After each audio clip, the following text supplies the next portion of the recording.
everyone. It's Lauren Conlin and Jarrett Ferrantino. Jarrett, are you able to dual stream from Primetime Crime or what? It says end stream, so I suspect we might be already. Okay. If someone in the chat wants to make sure, Jarrett and I are so new to doing this, let us know if you can see the Primetime Crime stream as well. All right. And our producer, Jay, is at the mall. And I just want to say I'm really honored to be on the Pop Crime TV channel. This is really an honor. So yeah, if we're broadcasting on Primetime Crime, great. If not, I'm happy on Pop Crime. So well, thank you. Thank you so much. I want to put up Jillian and Veronica's picture for a moment here. Where do I have this? Okay. I didn't get a chance to trim it. I was rushing. I want to just let you guys know I got in last night at like 10 p.m. I'm a little bit of a hot mess. I just got off with True Crime Gazella, which was wonderful. I was so happy to be on with her. And I'm so happy to have anyone who came from her channel over here to discuss this. So let me remove this. Right off the bat, I'm just going to get into a couple things. I mean, this wasn't easy. This wasn't easy for me. And it was a very small courtroom in Guyman. And knowing that Veronica's family was there, I actually didn't know Jillian's family was there until the second day. And I actually thought to myself, I'm really glad they're not here. This is horrible, because I was just thinking of Veronica's family, and I was hearing them and I was seeing them, and it was bad. And then the second day, I met some of her family who were the loveliest people. Veronica's family too. I mean, the strongest. I can't put it into words. You know what I mean? And I'll get into that just from certain things that they said and that I observed. Doesn't it feel like when you're there, doesn't it feel like you're on the edge of a cliff? You're waiting for these horrific details to come out.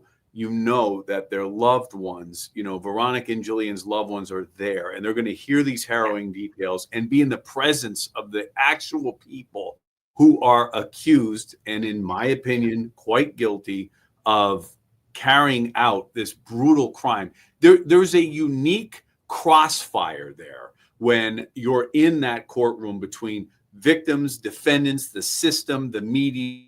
It's a tempest like no other. And I'm glad, in a sense, Lauren, that you got to experience it at that level, because you have evil in the room, you have love in the room, you have heartache in that room. It is just such a cocktail of emotions. Crazy.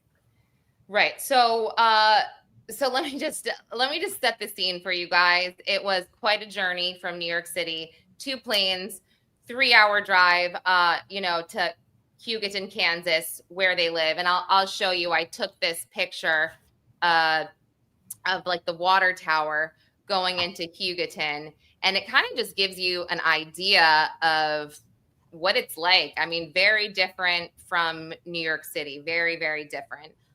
So it was about a 45-minute drive every day to court. And thank you so much for the memberships. I really appreciate it. And I'm sorry, I don't actually have a moderator yet, so just forgive me if I'm not interacting as much in the chat. But so yeah, it was a 45-minute drive there. It was first come, first serve. They said they didn't have spots reserved for media, which was a little scary. So I was getting up at 5 a.m, driving there in the dark, 45 minutes. And then if you guys saw my little YouTube clip, they were like, you can't be here. I mean, Texas County was not playing around. And at one point, each defense attorney had asked if their client could be uncuffed to either take notes or to testify. And the judge, I mean, I'm sitting there like, please God, no, don't uncuff them. And the judge was like, no, like, absolutely not. So ended up getting in there, getting a seat. And I sat next to a really lovely reporter from ABC in Amarillo. And then on the other side was Carrie Moody, True Crime, who's fabulous. If you guys don't follow Carrie, she's the kindest, sweetest person. And so it was nice to have them there and to kind of say, oh my gosh, did you hear that? Did you hear that? So courtroom, like I said, really, really small. We get in there and, you know, Jarrett, you have this experience, but I don't. I've never been in the presence of an alleged murderer. And so I think, you know, when Tad walked in, he was huge. He got a little fat and his eyes were black. And he looked at me. And at the first time he looked at me, I was like, and I looked away. But then the second time he looked at me, I kept his gaze just to see. I just kind of wanted to see what would happen. And he didn't look away. So I was like, okay, you win. And I looked away. And then Tiffany walking in, she was giggly. She was bubbly. It was batshit crazy. And then Cole, when he came in, again, I felt, and I'm not trying to be rude, but I did feel like he was a bit of a half-wit in terms of like, you know, I said this on Gazella, but was he at like one of his kids, like a 5-year-old child's play or his own murder trial? It was very confusing. So the tables were set where Tiffany was in the front and then Cole and Tad were in the back. And right away when it started, the judge said, oh, I think Tiffany, you know, her lawyers have something to say. And you could tell that I don't even know if her lawyers knew that she was going to go through with this until that morning, because they did not have any paperwork prepared. And he said, yes, Judge, Tiffany is going to waive her right to a preliminary hearing and a speedy trial. And, you know, I knew right away that Tad had no idea, because this vein in his neck popped out and his neck turned. Oh, wow. Yeah, turned bright red. And he was like, ah. So, and it was a little disappointing, because I do feel like with Tiffany not there, we didn't get all that we needed, I guess. And that's why it actually only took about a day and a half. And also it really upset me in terms of, I believe, I'm speculating that this was Tiffany's way of going to the families and saying, you know what? I know you guys want this. You want to see me like this, shackled in my bulletproof vest, you know, cuffed, but I'm doing it my way. And then she left. Her attorney stayed the whole time. So I just want to give, you know, I guess when it comes down to it, I will give a little bit more of the backstory here. But that's a couple of things. Number one, it surprises me that they appeared unprepared to waive that preliminary hearing. That is a decision. That's a significant decision on Tiffany's part. As we've said before, when that preliminary hearing is waived and that speedy trial right is waived, you are setting a course for a guilty plea to the case.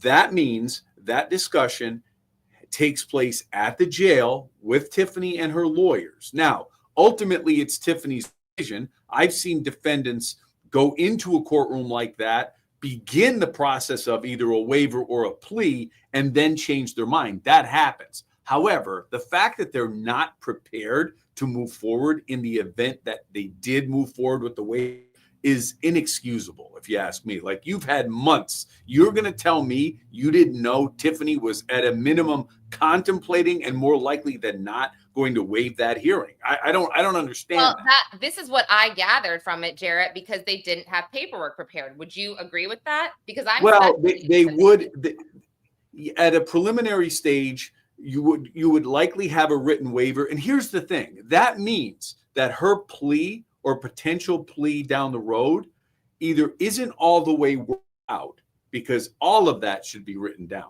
Okay. Yeah. All of that should, and it will be. Some of the documentation you sent me looked like it was written on the back of you have handwritten notes about terms of incarceration. Like crayon. I know. You know, all of things. Yeah. And you may sit there and say, it looks like this is exactly what she wants. 2 years from now, when she challenges that plea, you pull out that paperwork and you say, here, Tiffany, you had that conversation. You signed this document. Here's what it says. It's just a little surprising to me.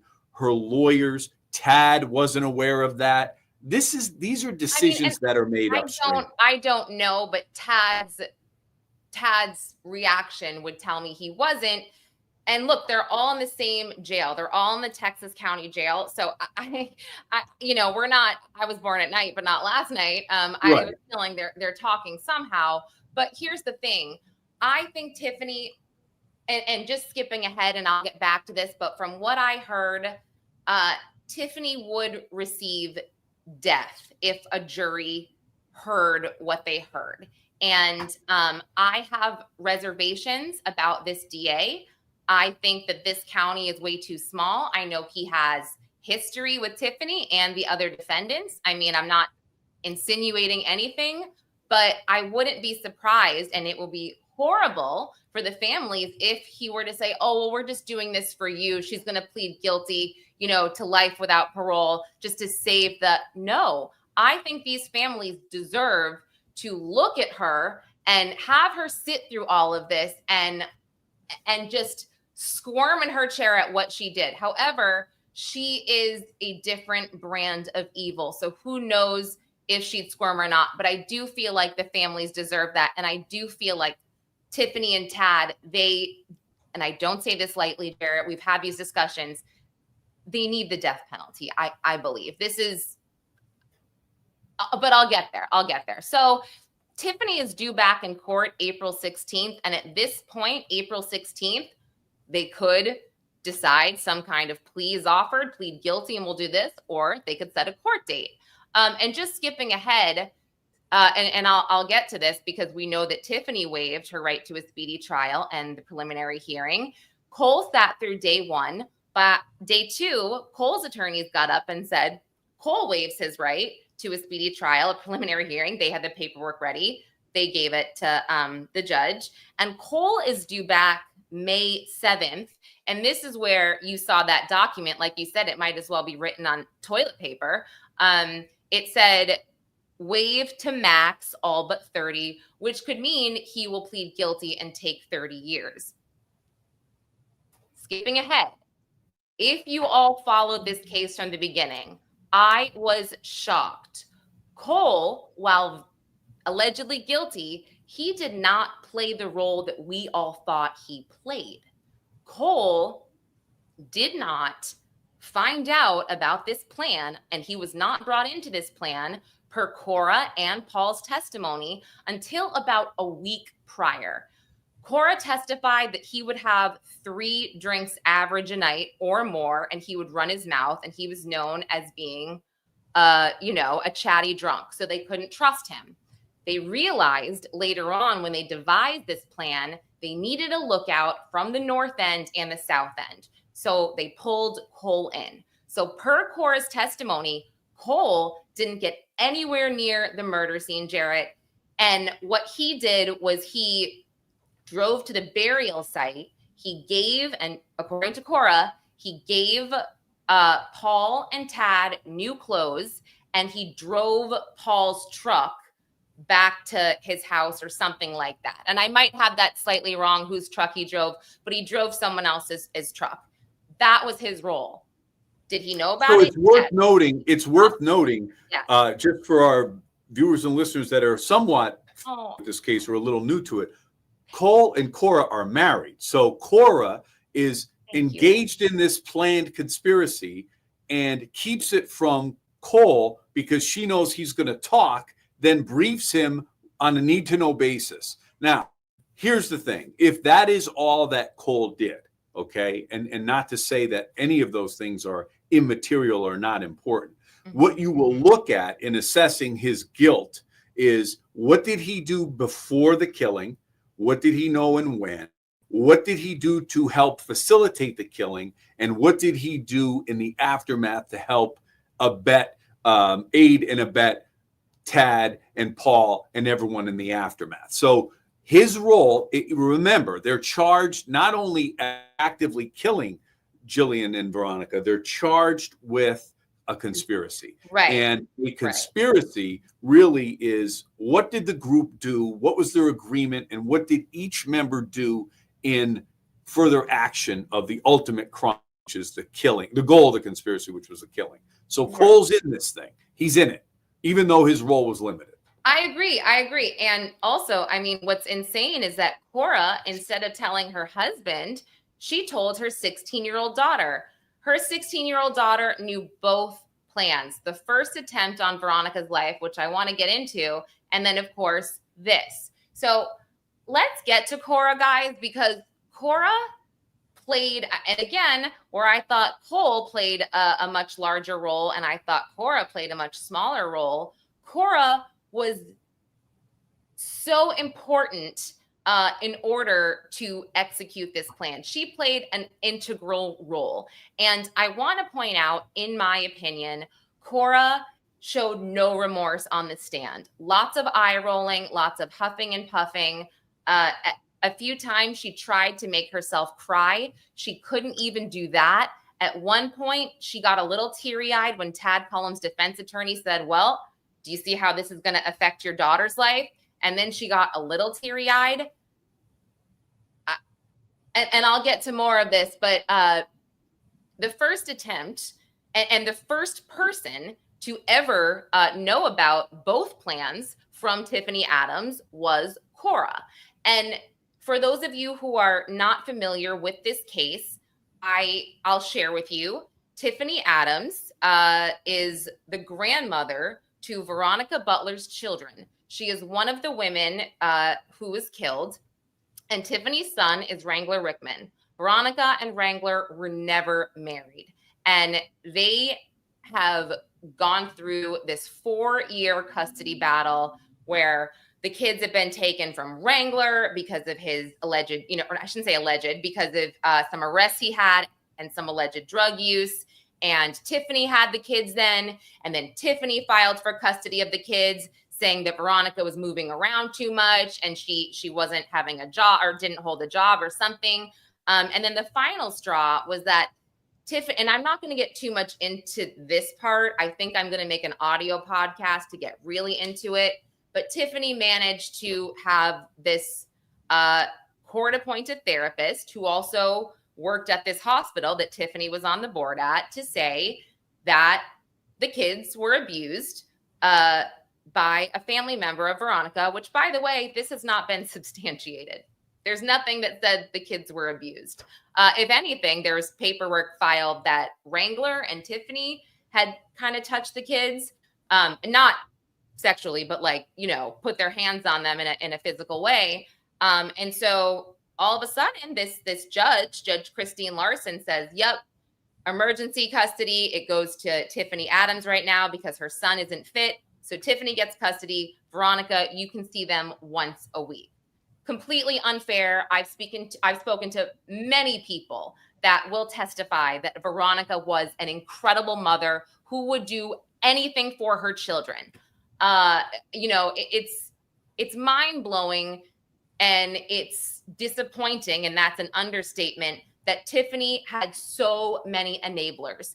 And this Guyman, this area, Texas County, that's the largest county in the 4 districts that the DA resides over. That's about 20,000 people.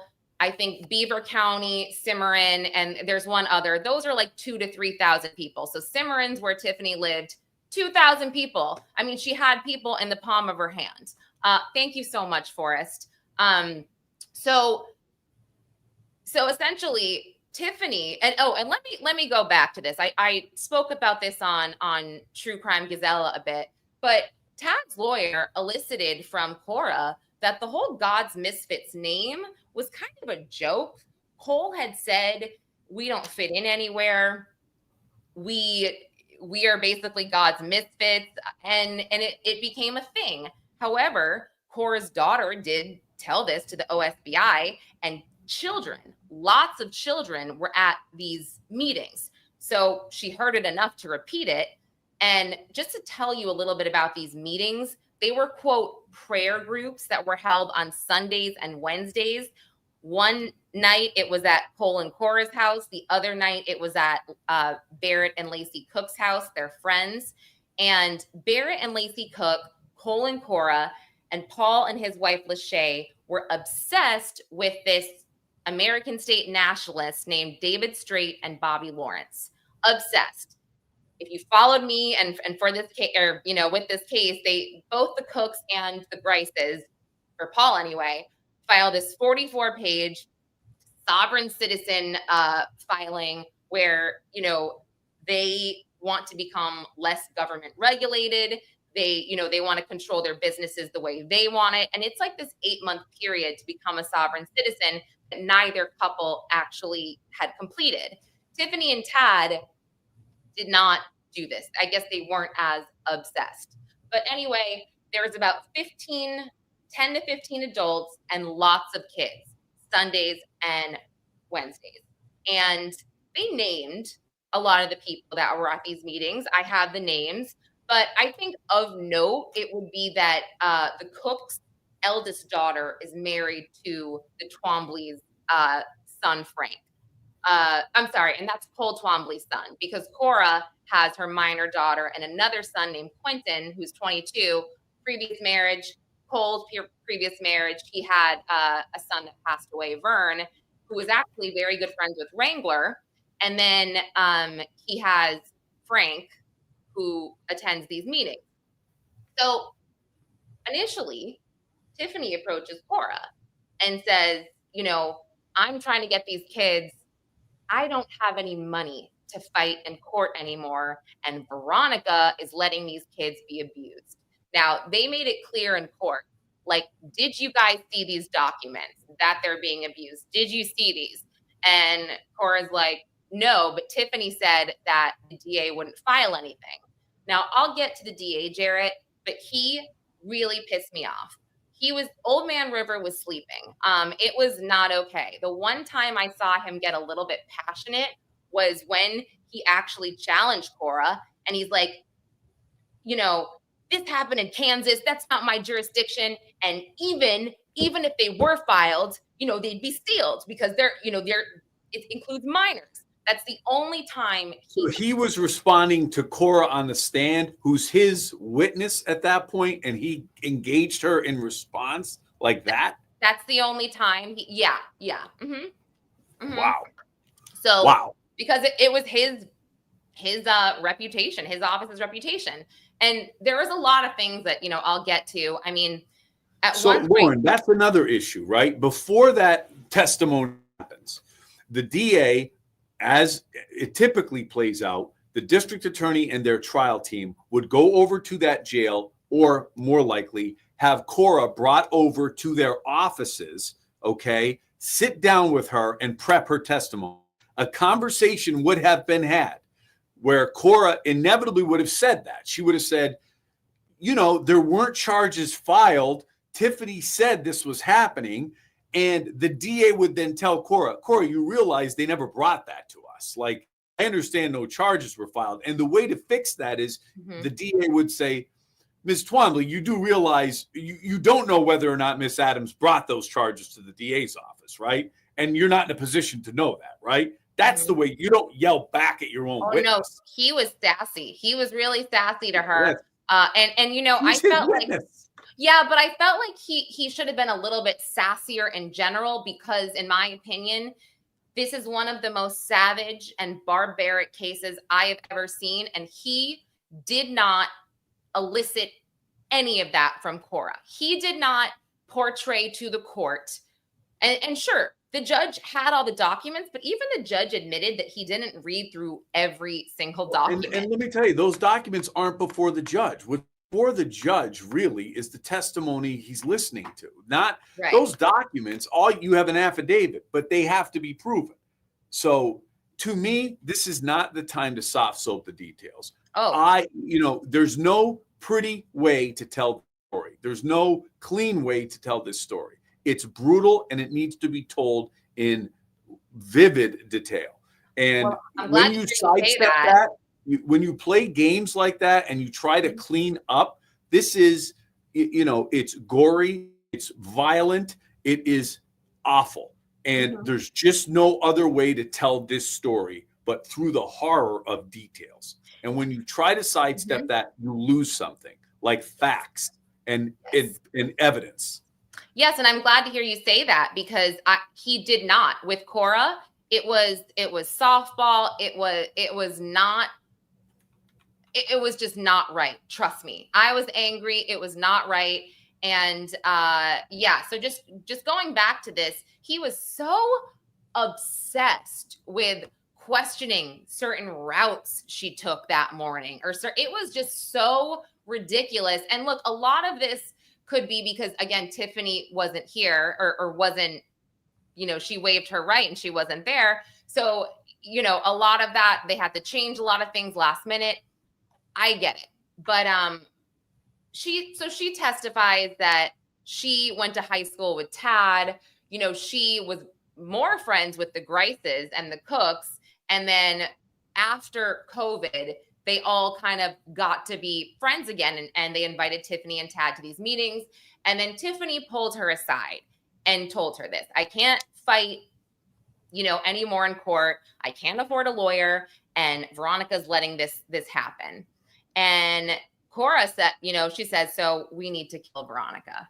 And Cora says, okay. And, you know, he kind of says, well, did you think there were other ways? Did you suggest other ways? And she basically says no. And so they devised the first plan, which, by the way, it's different than we thought. Her minor daughter thought that, because she knew about it, she thought they were going to throw an anvil through Veronica's windshield. Turns out she wanted to throw a vice. And she was going to have Cora drive a truck while Tad sat in the bed and then threw a vice through the windshield. And they were going to do it on Veronica's birthday. So it's still a crazy, either anvil or a vice. That is a crazy plan. Like, yeah, well, it's crazy. And so Tiffany had told Cora and Tad, you guys need to practice. And she wanted them to practice with a vice and bales of hay. And Tad and Cora said, yeah, sure. But they never actually practiced, they said. And this was part of like Tad's defense. Like, oh, well, did he even practice? Like, you said he didn't practice. But so on Veronica's birthday, I guess she only went a certain distance and it didn't work out. But they did travel to Hugoton, Kansas, which is Stevens County, you know, to devise this plan. Tiffany did. And part of Cora's deal was that the DA in Stevens County would not prosecute this, as well as, you know, her minor daughter not having to testify. But Jarrett, correct me if I'm wrong, that alone could be federal, crossing state lines to do a crime. Oh, absolutely. Here's the other thing. Absolutely, that could be federal. However, here's the other point that is not lost on me, and you and I have talked about this: the level of commitment to bring this out. So when is Veronica's birthday? Was that in February? In February. I believe it was February 27th or 28th. Yeah. So we are weeks away from the actual kidnapping and murder. They're so committed. Weeks before, they're going to her house. They're waiting for her to leave. At no time do any of these idiots, okay, who are being manipulated by Tiffany say, you know, this is not a good idea. Well, maybe we should trust the system. There's only two idiots at this point. So the two idiots say, you know, it didn't work out. So around March 1st or 2nd, and you know, I'm skipping a little bit just to tie the story in, because now I'm kind of going to Paul. Paul says Tiffany approached him about Veronica. And Paul's testimony really, really, I believe him. I believe everything Paul said. Listen, what he did, evil, unspeakable, horrific, you can't take back. This doesn't change anything. This doesn't matter. But he's very sorry. He's very remorseful. And he sort of alluded to the fact that he didn't care if he lived or died at this point. He's a broken man. And this sounds awful too, but I wouldn't be surprised if I don't know if he took his own life. I mean, that's what I gather from him. Which frequently happens in those situations. But let me ask you something. One of the things that we've talked about this, and you could get into what Paul testified to, but you said that he believed he was manipulated by Tiffany. Did you believe that part of it? Yes, okay. I did believe it. And so, yeah, he's a broken guy. He lied a lot. He told them, and I'll get into sort of what the lies that he told the group. And well, okay, so he tells the court that his dad abused him. I don't know exactly how, but Tiffany knew. So after this failed with Veronica, the failed attempt, she pulls Paul in and she says, you know, we need your help. Tad, Cora, and we want to do this. Or basically it's her idea. She doesn't say the others. But she says because the kids are being abused, she uses Bible verses on him, and she essentially manipulates him and says, well, you know, if they were your kids, what would you do? And he goes, well, I'd kill him. I'd kill her, you know, if they were your kids. And so she goes, well, there you go. So he says, you know, he thought maybe she'd forget about it. But also he said he would get drunk with the group and he would tell them lies that he was part of this mercenary group that killed child abusers. And he's like, that never happened. I was lying. I was just kind of trying to fit in. I was, you know, whatever. But it's that lie, whether it's true or not, shows this. He wants to be a hero. He wants to be a guy who vindicates the abused's rights. So somebody like Tiffany, who's looking for an in, sees it in Paul. She's like, oh yeah, I'm going to give you the opportunity not to be evil, but to be a hero. Here I am, a grandmother who needs your help. I need you, Paul, to rescue these children from abuse. Exactly, Jarrett. And so with that, the four of them started to devise this plan. And now something that was a little bit hazy was, well, and this is like the DA thought this was like this big bombshell, like with Cora and stuff. Well, you know that Veronica normally comes on Saturdays with a supervisor, and normally it's Tiffany's friend because Tiffany has to be responsible for this supervisor. And, you know, like, did you have a problem with that? And Paul and Cora both said, well, we weren't really too keen on it, but Tiffany kind of said, you know, sorry, they're going to be a witness. They've got to go. And, you know, the DA, it was weird. He kind of contradicted himself in saying that Tiffany knew it was going to be Jillian Kelley a week or so prior, but he didn't share that with them until the day before. And something that just gutted me, it just gutted me, is when, because I think about Jillian's family all the time, literally all the time. Who had no connection to this entire situation. Just being a good friend, to Veronica. And that's not to say I don't think about Veronica's family, because I do. But Jillian's family, she was, you know, going along to help. And she's a preacher's wife. She was the head of her household, 4 kids. She was a badass woman. Okay. And something that Cora said without any touch, she didn't even blink. And she said, well, you know, Tiffany just said, don't worry about her. She's a nobody. Wow.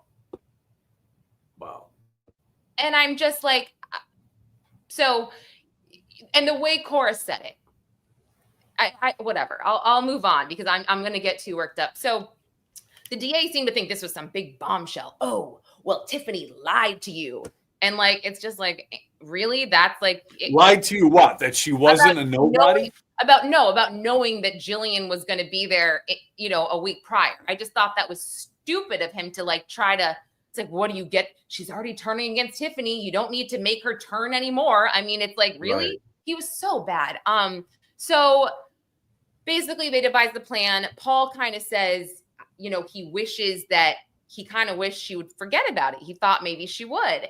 And turns out, you know, she didn't. But I want to back up, Jarrett, to something that Cora said, because this, I think, will really tie a lot of this this together for everybody in terms of small town corruption enabling. So in July of 2023, Tad Cullum was arrested for feloniously pointing a firearm. And I will pull this document up right now. Feloniously pointing a firearm. And this was, let me see here. This was the Wrangler situation? So he feloniously pointed this firearm at Wrangler, Tiffany's son. And this is Tad, you know, Tiffany's boyfriend. And this was July of 2023. And he not only pulled it right up to his temple, but he cocked it. Okay. And a sentence of feloniously pointing a firearm in Oklahoma It's 1 to 10 years in jail. Tad Cullum was arrested and paid $10,000 and was gone. Nothing happened further. He was let out. So think about this. Tad Cullum, let's say he got the minimum for this, he would have been in jail. The time of the murders, he would have been in jail, but he was somehow able to pay $10,000. And think about this. There's a 1 second difference in pointing a gun and firing it and murdering somebody. I mean, it's mind blowing. So you've got that in July. Then, and don't quote me on this, it's somewhere around August or September. Cora testifies that Tiffany it's an arms call. She called it. Everybody needs to go to Tiffany's house with arms.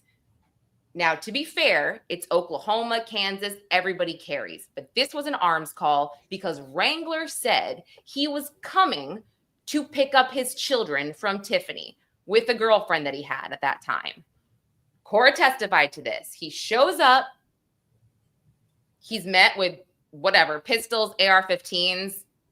Wrangler leaves without the kids. I mean, okay, let's put it that way. I mean, really, really great mom. And listen, I'm not saying anything about Wrangler. I know what I see on paper. I've never met him. I don't know enough, right? I mean, this is the length that Tiffany will go for against her own son to keep control of these children. She calls her friends to arms, says, my son is coming here to get my grandchildren. They surround him with those guns, right? And he leaves without the kids. Something like that. And again, sometimes it was hard to hear in the courtroom. I mean, like I said on Gazella, there was paper flipping and coughing. But from what I heard, and I'm not going to say any further because if I did get anything wrong, it was generally this. So, and Lori, I'm going to get to the drug part in a minute because that's an interesting comment. But let's fast forward now. I'm going to show you this filing that I pulled from Cimarron County. So that was, let's call that August or September, give or take 2023. Well, then let me pull this up. Just give me a minute. I have this. Now, this is very interesting. Oh, no. Was that the one I just showed? That was what I just showed. I'm so sorry. This one. Okay. Now, this is an arrest for Wrangler in November of 2023. Now, Wrangler was in jail, I believe, for drugs or something like that. So this is a possession of a firearm arrest after, a felony arrest. And guess who turned him in? Well, I'm reading the document. It's Mr. Tad Cullum, correct? Yeah. Tad Cullum turned him in. I mean, I'm not going to get into some of the things that my sources have said as to where he got this gun. And I mean, but look at Tad had a video of him, so we can speculate, we can allude to this. But Tad sends this video to Cimarron County and bam, Wrangler gets arrested. How convenient is that? And then Wrangler is out of the picture. Now, Wrangler goes to jail, and then Wrangler eventually goes to rehab, which is where he was when the women went missing. So let me remove this to just give you guys a little bit. Now, originally, just so we're clear, when I read that Wrangler was in rehab, and that is how that played out organically, and that's when I saw that, I had a case one time where an individual was getting their driver's license photo during the murder, okay? Or somebody's conveniently in rehab during the murder. It's a great alibi. And it says, hey, I wasn't there. Now, it looks like Wrangler and the God's Misfits were at odds at that point and led him. He eventually found his way into rehab independent of the plan or scheme. So that was something I learned that kind of changed. Wrangler was sent, this is part of his sentence. It was jail for however long, then it was rehab.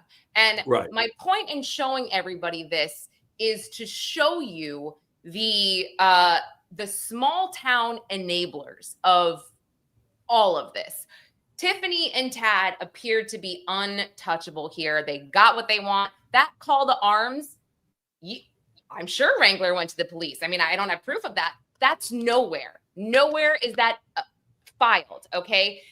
Anytime Veronica would go to the Stevens County Sheriff's Office, they would tell her, this is a civil case, okay? We can't help you. It's beyond. So just fast forward to court.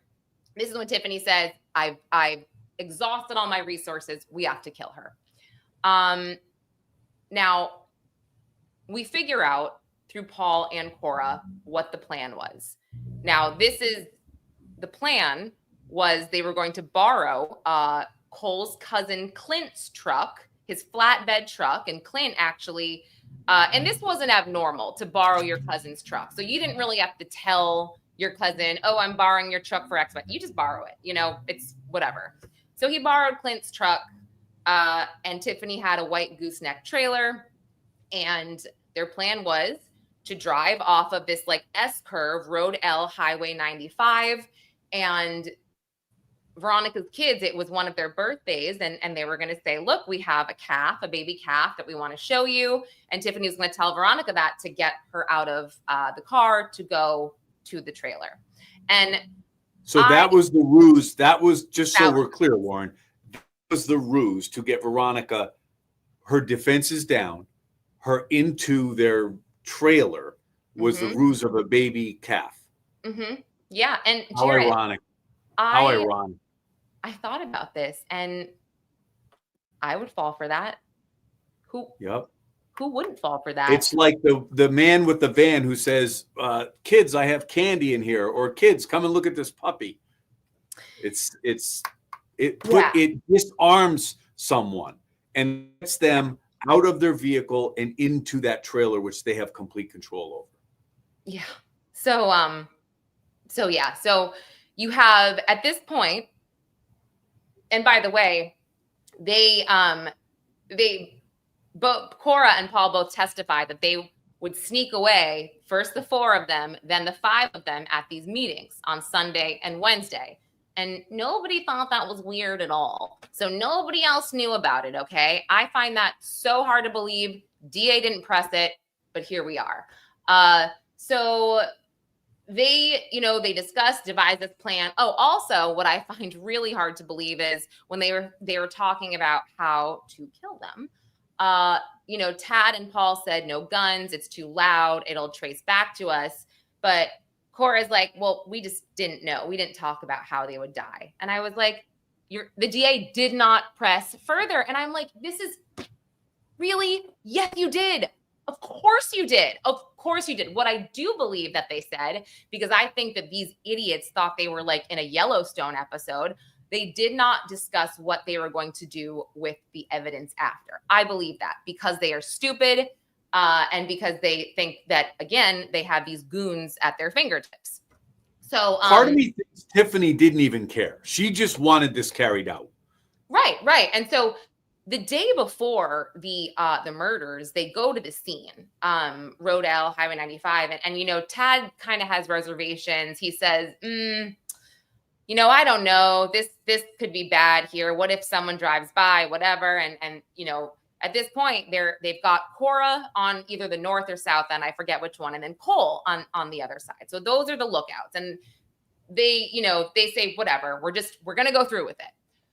So, where I say Cora's role was a lot worse than we believe, Cora helped plan it. It was her idea to get the burner phones. Yes, Tiffany got the stun guns, but Cora, the morning of, she was waiting for Veronica and Jillian to drive, right? And once she saw them, Cora called Paul. So Tiffany and Tad were driving Clint Twombly's truck. Paul was in the trailer because it would be odd if he was out there with them. Cole was on his side. Cora was on her side. Cora sees them, calls Paul, and then she actually follows Veronica and Jillian to ensure they're going the right way.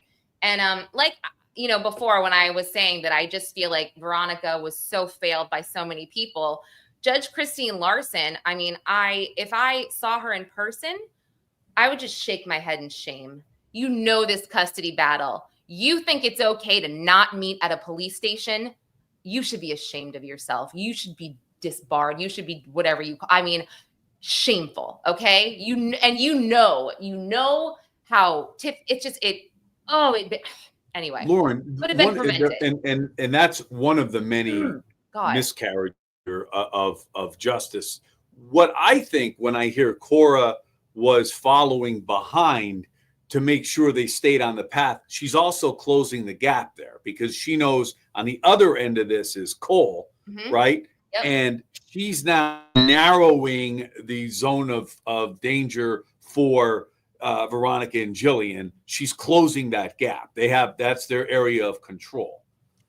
Right. So, and the kids, by the way, the kids were staying at Lacey and Barrett Cook's house. They were there the night before. But guys, Lacey and Barrett Cook had no idea. Some sources in town told me that they left town. They moved after this. Weird. So Cora veers off to a place where she can see what's going on.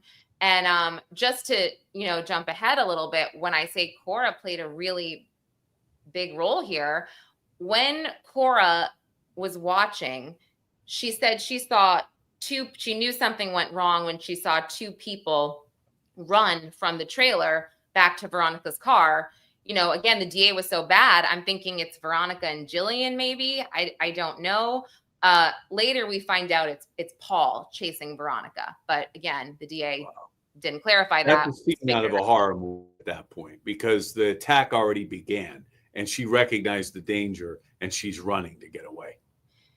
Yes. So and Paul is out. So Paul's out of the trailer at this point, chasing Veronica. And so Cora drives up to the scene, and this is what Cora sees Paul on top of Veronica, and he says that he's calling for help. Help me. And she goes to her car and she gets a stun gun, and she said she hands it to Tiffany. And you're a prosecutor, wouldn't you say, and then what happened? Right? Yes. Just moves on. What I would say is, after you handed the stun gun to Tiffany, what happened? I would restate exactly, because now you're setting the stage. Yeah, exactly. And I just answered that. They were with the Cooks. So he doesn't press further. We're left to speculate that Tiffany subdued Veronica and most likely enjoyed it. Okay. So then Cora says that she goes to Veronica's car and gets their cell phones, and she smashes them. And then she wraps them in tinfoil and puts them in an ammo tin. But don't worry, Jarrett. The DA made sure to ask 1,000 times what she did with the cell phones. I mean, this guy is out of his mind. I was just like, what? I don't understand why he would, even though Tiffany waved, right? So he probably had a series of questions related to Tiffany and establishing guilt on her part. I don't care if 1 of 100 members of the conspiracy are there. Unfortunately, you got to tell the rest of the story, whether or not they're there or not. Obviously, your focus in on Tad's role in particular, or on day one, Cole's role in particular. But this is not that complicated to say who was doing what when. So it just sets the stage for exactly what transpired. Here's the thing. There's going to be a ton of focus, and you'll get into this later, who did what, okay? They all hang together on this case. So whether or not somebody stuck a knife into Jillian or Veronica, as tragic as that is, yes, their role would have been greater. They're all done. They should all be done for their role. All of them, forever. Because what this shows me is all of them can be manipulated, because they're all morons, and they're all evil morons, okay? So, and this, again, this is Cora's testimony, and so the issue, I don't want to say the issue here, but doubt has been raised to the max about Tad Cullum. His defense attorney did a great job of this, because Paul was in the act. He saw out of the corner of his eye. He said he saw Tiffany and Tad grab Jillian. attack her, but he was obviously busy. Cora said she didn't really see, or she's lying. I don't know. But this is where the doubt comes in. Now, we know from the state's brief that was released in September of 2024 that it said Paul Grice stabbed Veronica and Tad Cullum stabbed Jillian. Now, Paul and Cora both testified. They did not see Tad with a knife. They didn't see him with a knife, but they did see him with a hammer. Now, farmers out there carry pocket knives, but a pocket knife could not do this type of damage. So let's go over to Paul's testimony, which, Paul gets up there again. The guy looks like he's 16 years old. He's a meek thing. And I'm just like, wow, you did this. Like, I can't even believe it, because he looked so young and he looked so impressionable. And that's when you hear his story and you do believe that, yes, he made his own decision. And, a family that makes member, him a good witness, though, Lauren. Those factors, those little redeeming qualities, if he has any, will make him somewhat sellable to the jury, somewhat relatable. So look, he's going to be the one claiming Paul Grice, was manipulated by Grandma Tiffany Adams. Okay. And if I'm Tiffany's lawyers, I'm saying, that's what you expect us to believe? You, this hunter, this sportsman, this, physically capable guy is manipulated by this grandma, and that's how they'll sell Tiffany, which we all know is not the truth. So I just think, fix your blurry. Those points you just made about Paul are going to help him as a witness as things move forward. Well, let me tell you why I was a little nervous. And again, this goes back to the state sleeping at the wheel. Paul, the second day, and I'll go back to the first day, but the second day, Tad's lawyer gets him to admit that his first 2 interviews with the OSPI, he was not entirely truthful. He was drunk for the first one. And there are certain things that he just, he told us that, well, whatever, I'll get there.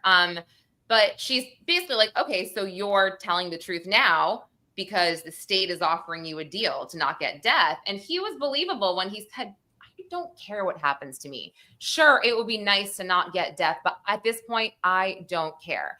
That's a great answer to that question. It really was. And she said, okay, but when you lied about this, and he says, yes, I lied. And she goes, so you perjured yourself to the OSBI. And he says, yes. She does this like 4 times, and the state's like, and I'm like, my God, object. And there was another point where I'm sitting there, and they're talking about how, the Tad's defense attorney is really honing in on how Tiffany and Tad were just trying to be good people and get these kids out of this abuse situation. They were fighting this for 4 years. And she's like, Cora, like, tell me how you saw these kids act, like, and how it just proved they were abused. And Cora basically described every teenager and every toddler. And I wanted to be like, objection. She's not a therapist. She's not a psycho. I mean, what? Like, what's wrong with them? So that was just, there was I don't know how that was allowed to get into it all. I really don't. And it was speculation on the part of Cora for what Tiffany saw, who already waived her hearing. And Paul had said, I wish I would have gotten proof. I wish every day I would have gotten proof of this alleged abuse. So she's trying to catch him in these lies, make him seem uncredible. He held his own against Joy Miskill, the acquittal queen, Tad's attorney. He held his own. I'll say it right now. He's a really good witness. He sobbed through his entire testimony. And this day in court, Jarrett, I mean, this is the day I went back to my like dark motel depressing room, and I sobbed. I just cried and cried and cried, and I was crying in the courtroom. And I don't know, like, it just didn't feel like real life. I'm sorry, I'm gonna cry right now because even in a movie, even in a, you know, Quentin Tarantino movie, or this would not be written in, I'm telling you. And so for their families to hear this and to hear their, just like their guttural wails, you know what I mean? Like they were deep. Okay. They were deep. And Paul was crying, and even reporters were taking notes, and I can't even see at this point. But to hear the families and know that you're in a room no bigger than your second grade classroom at a public school. Okay. This room is no bigger than that. And for just the disregard of human life, but not just that, yeah, sorry. Anyway, so back to Paul. Look, there's nothing that could be said to make this any better or than this of a horrible situation that it is. And to experience that in person, Lauren, I mean, I could just imagine how awful it is. I mean, I've been there. The ray of hope here is the tragedy of Veronica and Jillian results in the lifetime incarceration of these individuals, that they could never be in a position Jarrett, to do this again. Not just that. I was angry because I feel something about the DA. I don't feel good about what they're doing. I feel like this is a small town. You know, the fact that they could be making these deals behind the scenes, I don't know. And I don't know this, right? Sorry, I'm like snotting now. I don't know this. Cora got a sweet ass deal though. Okay. That's a sweet deal. And I can't understand. Look, I've given deals in my career because I have a need for that person. When you have Paul Grice and the evidence, physical evidence taken from the burial site, the testimony, he sounds like he was a very, very good witness. You don't need Cora as much. You just didn't need her. Jarrett, all you needed her for was the first attempt on Veronica's life. That's not worth, all you needed. That's not worth shaving any time off her sentence. So I am not saying that anyone's doing anything nefarious on the state side. I just didn't get a good feeling. I don't like it. Small towns, they all know each other. I'm not inferring anything. I just didn't get a good feeling. And, you know, everybody in the chat, you're so sweet. Don't feel bad for me. Feel bad for Veronica and Jillian's family, because I'm just emotional. I'm just a wreck all the time when I deal with this. But don't worry about me. Prayers for them. All the prayers for them. So again, back to Paul Grice and just also the grace of their families. One of Veronica's family members actually had said, I know they killed my sweet Veronica, this person up there, but I believe he's remorseful, and I believe he stood up to Tad's attorney because she wants to put all the onus on Paul. And so let me get to that, where the doubt comes in. And for a minute, Jarrett, I was going to text you and be like, I'm scared that they are going to drop the murder charges against Tad. Spoiler alert, they did not. They did not drop them. We're good. But for a minute, she raised a lot of doubt. So just to get to it, Paul, you know, he says he's crouching in the trailer. I'll get through this quickly. Paul's crouching in the trailer. He's got a stun gun in one hand and a hammer in the other and a knife in his pocket. He sees Tiffany and Veronica come up, and he even says that he's scared. He didn't sleep all night. He did, you know, and I don't know if he wanted to go through with it, but he did. So it doesn't matter. So as soon as Veronica opens the door, she runs. She sees him and she runs. And he says that he hits her on the head, on the right side of the head with a hammer twice. They struggle. He tases her, but she tases him back. I mean, girlfriend fought like hell, and his whole right arm is numb, and he decides to tackle her on the ground. He's wrestling her, and he's sobbing through this, and the whole courtroom is sobbing. Okay. And this is when he says he needs help, you know, and now we know about Cora giving Tiffany the stun gun. And they said, well, what about Jillian? And he said he saw that Tad and Tiffany had grabbed Jillian. And it was really hard to hear this part, because he said they were They were screaming bloody murder. It was just bloody murder. And then he heard Jillian gasp, and then there was nothing. So he's not sure. And I feel bad if the family is even watching this, because I don't want to make you relive this. So just skip ahead of this, because. So he says he gets really nervous at that point, and he takes out the knife and stabs her. And when he was finished, he said he tried to stand up, and he just collapsed on the ground, and he's crying. And at this point, the second chair, who I thought was better the first day, Tao Smith, he says, what was Tiffany doing? And wait, he says he collapsed after the murder on the ground crying? No, he didn't cry. He just said he tried to stand up, and then he kind of collapsed, you know? Oh, okay. And he's collapsed, and, you know, he said she stopped fighting, she stopped blinking, and he knew she was gone. And that's when he asked about Tiffany, and like nobody, I'm telling you, Jarrett, nobody was ready for this. I'm writing through tears, and I'm like, okay, the worst of it's over. The worst of it's over.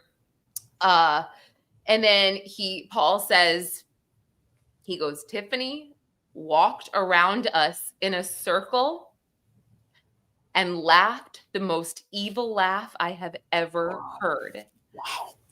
And animal. I mean, the screams from her family, I'll never get out of my head. Never. And so at that point, obviously. So her family's screaming in the courtroom when they hear this. And they're gasping. I would say more like a scream. And then the reporter next to me, or maybe it was Carrie Moody or something, we look at each other, and both of us are in tears. And Carrie was like, what did I just hear? And I was like, I don't know, because we knew this was bad, but you know, and just someone said something about the hammer. Paul says that he broke the hammer while he was hitting Veronica. It broke. Paul says that Paul broke the hammer he had? Yeah, he had the hammer and it broke. And I just want to confirm something in the chat. I'm not making any accusations against the DA at all. I'm just saying I did not like what I saw, and it's a small town, and maybe that he thinks that he's doing the family a favor by offering deals to get this out of the way. I feel great about it. That's all I'm saying. Lauren, if that's the case, that's a conversation that's had with the family too. I mean, if they're like, the way it typically works, again, is those folks are brought in. Yeah. You know, Veronica and Jillian's family are brought in. They're given these details. Beforehand. Here's what you're going to hear. If you want to hear it, I could talk through this with you now. That would happen. The second thing you would say is, there is an offer on the table. I'm going to present you with that. Here's what's going on. Here's why we're thinking about taking it. Your thoughts. Like, you have to do either that, or they're going to be coming after you publicly. And these are the folks you're fighting for. These are the folks you're fighting for, your community, but you're also fighting for Veronica and Jillian and the children and the loved ones they left behind. Yeah. They need to be on board with what you're doing. You don't just go back to them and say, we're giving Cora 15 years because we think it's the right thing to do so you guys could avoid a trial. Mm-hmm. I'd be like, no, I'd go through a trial. Sure, she gets a hell of a lot more time. Yep. So yeah, I'm not sure. I just wanted to make it clear. I'm not making any accusations at all. I just wasn't impressed. And yeah, so this is where it gets, you know, a little weird. Or I shouldn't say weird. It just gets a little fuzzy. And this is where Tad's attorney did a really good job raising doubt here. So he's finishing day one, Paul's testimony. He says when he's finished, they back up the truck or the trailer to load Veronica's body in there. And he gets in the trailer, and the door kind of locks behind him. And he all of a sudden gets really, really paranoid. And he's like, am I being set up to do this to be the sole killer here? Like, what's going on? And then he sees Jillian in the corner, and he said he could only see like blood on the back of her head, but she was kind of on her left side, and she was facing the back of the trailer, and he said that he saw her eyes blinking or fluttering. So it's a really bumpy road. And I can attest to this because driving, I thought I had a flat tire because I was like, what the hell? I'm not a good driver as it is, but I was like, oh. So I was like, oh yeah, that makes sense. And he goes to try to check for a pulse, but it's too bumpy. And so then he says in his mind, he said, well, what? She looks dead, but what if she's not? And she wakes up in this chest freezer that Tiffany provided where we're going to bury them. How would that be? So he says on the stand, he stabbed her 2 to 3 times on the left jugular. And he also said that when they got to the burial site, Tad opened the door, and at this point he's so paranoid and so just out of his mind, he pulls a gun on Tad, and he's just like, and then he said he wanted to test them, and he told them that Jillian woke up and started to fight and tried to take his gun because they all, you know, tote guns, and that's when he stabbed her. And they were just like, okay, like I think he was trying to see if he was being set up to be the sole killer. Now, the next morning, he's going to be cross-examined by Joy Mithgill, Tad's attorney. And this is where I was like, okay, what's going on? She did. So you realize what Paul just did, though. So Paul puts himself as the aggressor of the killing of Veronica. Mm-hmm. Then he admits he also stabbed Jillian. So now he sets the table for Tad's people to potentially say, you're the one Bingo. Carrying all this out. Now, but let me say this, the medical report supports, from what I remember, the medical report supports what Paul said about those stab wounds in the neck on Jillian, right? And that is what I believe the medical report. I mean, his attorney said this. Those were the final wounds that killed her, right? So Tad's attorney is saying, well, you killed Jillian. You killed Jillian. Right, and right. But he's up there. He's up there, and he is holding strong, saying, I don't know if she was dead or alive. It was just mercy for me, but I don't know. But that explanation about her waking up and fighting doesn't make a lot of sense to me. Well, I'll tell you why. I'll tell you why after, based on the medical report or examiner report as well, the autopsy. So he's holding strong. And she says, the defense attorney says, well, you know, have you ever seen a dead body twitch or flutter their eyes? And he says, no, ma'am. But when I go hunting, you know, I'll kill an animal and it'll twitch and their eyes will move for a minute. And, you know, that was a very solid answer. And he stuck to it. She kept saying, well, you killed Jillian. And he goes, I don't know. I'm telling you everything I know. I don't know.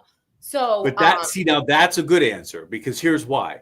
Him saying he doesn't know if in fact he killed her makes it more difficult for you to say you're just trying to put the on Tad and minimize the stabbing you did to her. I had a case very similar. A guy admits to stabbing who was already dead in the low back when it turned out he was the aggressor. So sometimes you'll have a statement like that. But Paul saying, I don't know, it really rings true because he doesn't realize. Maybe he is saying I killed Veronica and Jillian with my conduct. Here's the thing. Even if the jury believes that, even if the jury says Paul killed both of them, Tad doesn't walk out of there. I mean, Tad, like, no. Well, again, go back to the medical examiner's report, and this is what I had to remind myself.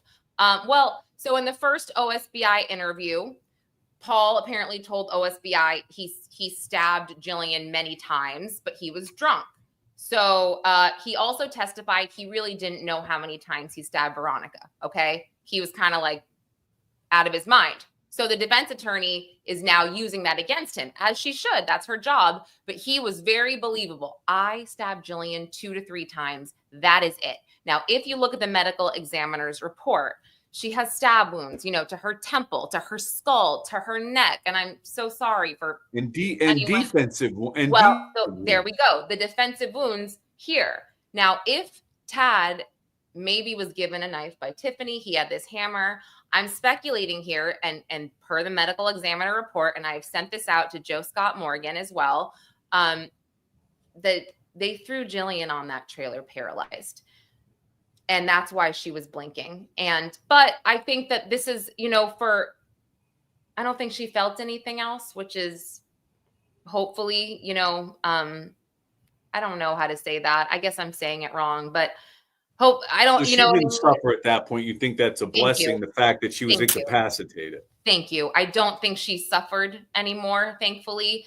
But Miss Gell argued that it was Paul who paralyzed her with the cut wounds. I don't believe that for a second, because if that was the case, she would fight back. And Paul said she did not fight back. She did not fight back at all. So that's, again, I thought in my head for a second, well, wow, what if, because Tiffany and Tad are dating, what if Tad is kind of taking the fall? I mean, listen, I have a hard time believing Tiffany didn't physically hurt any of those women herself. I don't have proof of it. My speculation. I just think they might start pointing the fingers at each other, Tiffany and Tad, if they are the last two left here, right? And Tad didn't know, and this is pure speculation, but there could be a lot more that comes out. But at this moment, we all need to be very careful, I think, in covering this case, because Tad is going to use this as his defense. No one saw me with a knife. No one saw me kill Jillian. The only one that saw me was Tiffany. And who knows what she's going to say. Cole didn't see anything. Cora didn't see anything. Paul didn't see anything except them restraining her. So Lauren, another important aspect of that, how you rebut those kind of claims beyond just the testimony of Paul. Cora doesn't help the situation. Cole, who knows, right? But here's their clothing was recovered from the burial site. Yes. So what does Tad's shirt show? What does, and again, obviously those articles of clothing were intermingled with Veronica and Jillian's remains, and you transfer and things of that nature. However, if you are engaged in hammering or stabbing someone repeatedly and you have Tad Cullum's clothes, there will likely be, not guaranteed, there will very likely be evidence of spatter, transfer, high contact, high friction type situation. So, I'm hopeful that what you do in a situation where you have a witness like Paul, who's made inconsistent prior statements, whose testimony has to be buttressed with some things. You take physical evidence every chance you get, and you say, well, he'll say, we bought this at this date and time. Here's the receipt that supports that. Tad was doing this. Here's his shirt. Here's Tad's shirt with that evidence that supports that. So it's not as much of a leap of faith to believe Paul when you're supporting him with just a system of physical evidence. If you have it, I don't know that they have it. Well, we'll see. They do. I mean, we do know the evidence they have that didn't really come out. They had, after this, they had 2 OSBI agents testify, and then they had Jamie Beasley testify, the property owner. And, Jamie Beasley was scared. You could tell. Tad was looking right at him. But going back to the drug comment that we saw, the only time drugs were ever brought up was the DA asked Jamie Beasley, who's a big guy who seemed to have some trouble breathing, if he had ever done meth. And Jamie Beasley said, yeah, I've done it before, like in the past. Why was that relevant to this part of the examination? Well, I don't know. That's what I'm kind of, was he getting at something else? Did he have more in the bag if Tiffany didn't waive her right? I don't know. And then he said something like, did you do it between March and April or something like that? I'm paraphrasing. Okay. And he said no. And that was the only mention of drugs. Now, let me show you something, guys. I want to show you this and why I bring up drugs. And if you know this case, you'll get it. But these are the defendants. And I don't want their faces to grace you for very long, but that's what Tiffany looked like. She looked like her face looked a little bit softer in court because she's been in jail, I guess, and maybe doesn't have access to any alleged drugs. I don't know if she did them, whatever. But this was, do I have this shot? This was her, I think, in 2020. Oh my gosh, my computer. It's not. Here we go. Okay. This was her in 2020. Wow. Yeah. So I don't know. I'm not gonna spread rumors. I'm not gonna yeah, you can use your own judgment on that. So wow. Yeah. Now does she look more like that person in picture number 2 or no? No. She looked, I guess, a bit in between, maybe. But either way, they're just, wrapping this up a little bit, Jarrett. I just want to get your opinion here. Let me go through again. Oh, and so, yes, I also just want to say they also discussed that Paul said Tad and Tiffany discussed that they wanted to break Jillian's neck at one point, but she was at a bad angle. And this is where, the paralysis comes in. I believe that speculating Tiffany and Tad paralyzed her somehow, either with the knife or with the hammer, and then placed her on the trailer. But this is where the doubt comes in. We don't actually know what happened before she was in the trailer. We also don't know exactly how Jillian was lured out of the car. That is unclear to me as well. So as far, again, as the drug rumors, yeah, there are rumors in the town about drugs. I don't have proof, so I'm not going to go into the rumors. But here are the dates we have.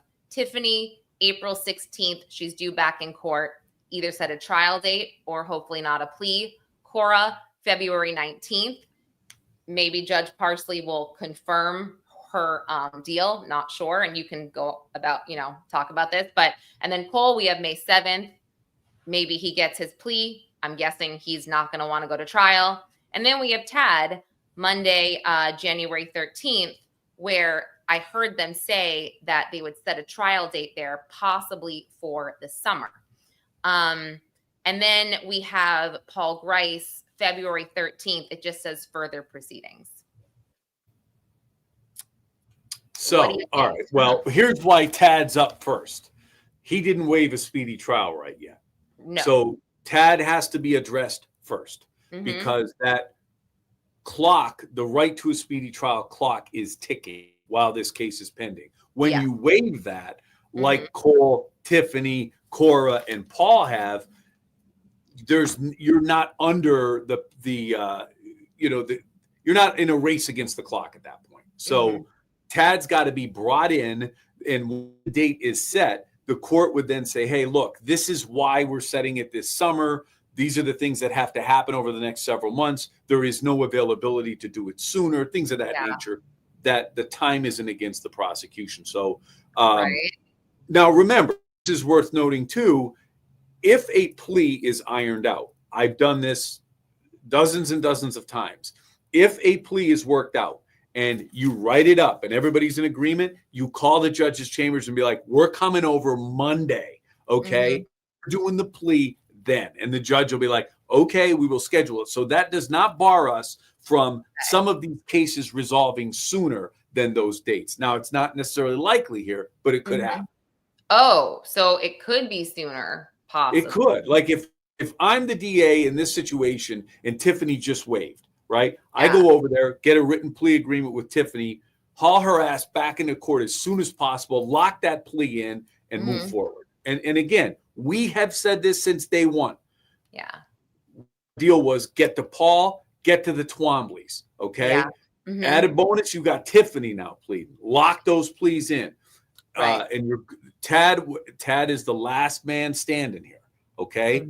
Yeah. If they want a deal, if they want a deal and they're concerned about Paul's inability to see what exactly was going on with the killing of Jillian, right? It's time now for the defense lawyers to bring that to the table. Okay. I mean, I was happy again because I thought that his attorney did a good job in raising doubt, that I was like, oh my gosh, what if she drops the murder charge because nobody saw him? But again, what if Tiffany and Tad turn on each other? That's what I had thought of. What if Tiffany says, you know what? I'll tell you everything Tad did, just don't put me to death. Lauren, they essentially are turning on each other. Here's why. They're no longer on a parallel path. Tiffany has said, thanks, I'm willing to move this case forward. Don't have anything to fight about, Mr. DA. Let's go on to the big courthouse, likely to plea here, and Tad stands alone. Tad is going to be the one in front of a jury as of today, looking at those two beautiful women, right, their images and their brutal deaths, and have to answer for it. Tiffany just left him there. So she is, although there's no indication she's going to testify against Tad, they have parted company in the eyes of the law. So that alone, we've said this, when Paul went down first, there was a crack in the God's Misfits foundation. It is shattered at this point. The last misfit standing, Tad Cullen.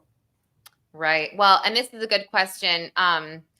Even with them pleading, do the families still get to give their impact statements for all the pleas? Oh, absolutely. Absolutely. And here's the thing. A judge has to accept those sentences. Okay. So whatever arrangement is made here, and I understand, Lauren, you have your gut feeling and your concern, and that's fine. But if you go before a judge, typically you bring these the plea agreements into the judge and say, Judge, I'm not bringing this to you if you're not on board with it. And the judge would say, no, we could live with this or that. So going in. Okay. Right. Okay. But family will have the opportunity before sentence is imposed to stand before whoever's pleading at that moment and say exactly how this has impacted them. Right. Okay. That's good. This is the Walmart. I don't know. I took a picture of it where she purchased the cell phones. I was, like I said, I was kind of snooping around just a little bit, but like I said, I was by myself, so I didn't want to go too deep anywhere. But yeah, I mean, I'm drained to the max over this, Lauren, and it's a whole different experience to be in that courtroom. But I know, and if you've done it, you could appreciate it. It's like, and describe it. It's like describing water to someone who's never swam, or describing like getting wet and water. You got to be there. You got to see these things because, in a sense, it's a lot smaller than you think, but it's a lot more real, and it's a lot. Just there's nothing like it, and in good and bad ways, there's nothing like it. Yeah, no, absolutely. And I'll show one more photo, which is, this is actually what caused Tiffany to get the extra added child neglect charges. The yellow straps. Yeah, the ratchet straps that were used on the chest freezer. She picked those up at a Tractor Supply Co. and she was with the children, and she made Veronica's children, hold the ratchet straps at the Tractor Supply Co. That was going to be used to contain their mother's body. And this is the Tractor Supply Co. I mean, it's not like Taryn says, I like to be boots on the ground. But again, I could only go so far into this. It wasn't that, there wasn't a lot of time, I guess you could say. And as soon as the pretrial kind of wrapped early because Tiffany, waived it and Cole, whatever, I was like, I would like to go. I made a few other, housekeeping things, but I was like, yeah, I should get on out of here. Lauren, I appreciate the fact that you did it and your unique perspective and your passion to appreciate it. I know how much you care. And this is a story that's very special to us. And we're going to continue to cover it. And for the new friends we have that are watching on Pop Crime, Lauren and I do a show every week. We try to Wednesdays are as close as we can get, but we love exploring these stories. We love advocating for victims. We've spent our careers doing that. We will continue to do that. If this is the first time you've had an opportunity to see us do our thing, subscribe and join us. you know, we really, one of the things I pride myself on, and I think, Lauren, I know you do too, we try not to speculate too much. If we say something, you could probably take it to the bank because we've talked through, we've looked it up, and our backgrounds, we could stand on our own 2 feet in these things. And we have really, really loyal viewers and listeners that will call us out if we don't. So I want you to say, I know Christmas is coming up, and to wrap this into a message, I just want to say, Lauren, best part of 24 for me in my true crime world was meeting Lauren. We met on Nancy Grace and starting Primetime Crime. I had my own true crime boss. I was floundering. I was talking to myself out there. So it's been great. I really appreciate, and really, you brought it home with this case. We are going to continue to cover this and so many more. So I appreciate you and everybody that's been there for us. Yeah, and just something else. This is like a personal thing for me, which is, I don't know, it's weird. I mean, we have these channels and we cover these cases, and you know, I freelance, I cover a lot of stuff, and I think part of it being there and experiencing all of this and seeing the families, I couldn't help but get like, I don't know how to describe it, just like an icky feeling in terms of like, I really don't ever want anyone to think that I want to profit off of tragedy, because we don't. I mean, it's such a hard line to toe. You know what I'm saying? Where it's like, yeah, but I mean, look, there's a sensational component to this. Yeah, Lauren, there's a sensational component to this. There's no doubt, but it's also important that focusing on true crime and focusing on the legal system ensures that the system works. Okay. Yeah. Calling balls and strikes, that kind of thing. It's important. Okay. This is the branch of government, and it's the new wave, this non-traditional media, folks like you and I getting the opportunity to express our concerns.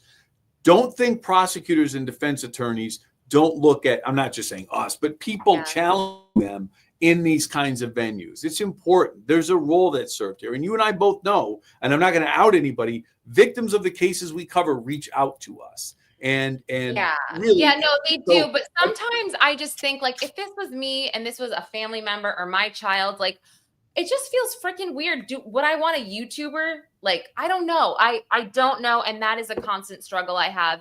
But that's the least of your problems at that point. I got to be honest with you. No, it's not like a problem. I get it. I wouldn't want it either. But at the same time, there's a role we could serve too. Thank you so much. I so appreciate you guys. And yes, I think at this point, I have had people come up to me and say, this is so helpful. Thank you. And that is the road that I want to continue to go down, because like I said, I put myself in their shoes and I'm just like, how would I feel? How would I feel?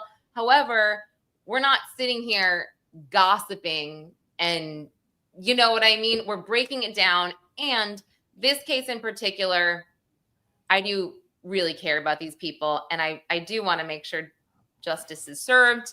And there is awareness. So many people are like, this is horrific.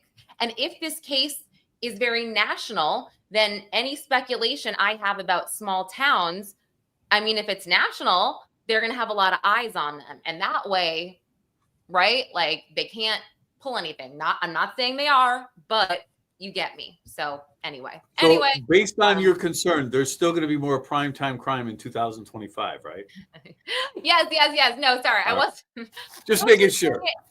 I'm sorry. I just had to put that out there because that was just part of like me sitting there in my hotel room, just kind of looking down after hearing this and being like, thinking about my life choices. And I'm just like, what if that was me? And I do want to be a voice for the victims if I can. And yeah, anyway, enough about take it from me, for whatever it's worth. I've done both. I was a prosecutor for 20 years.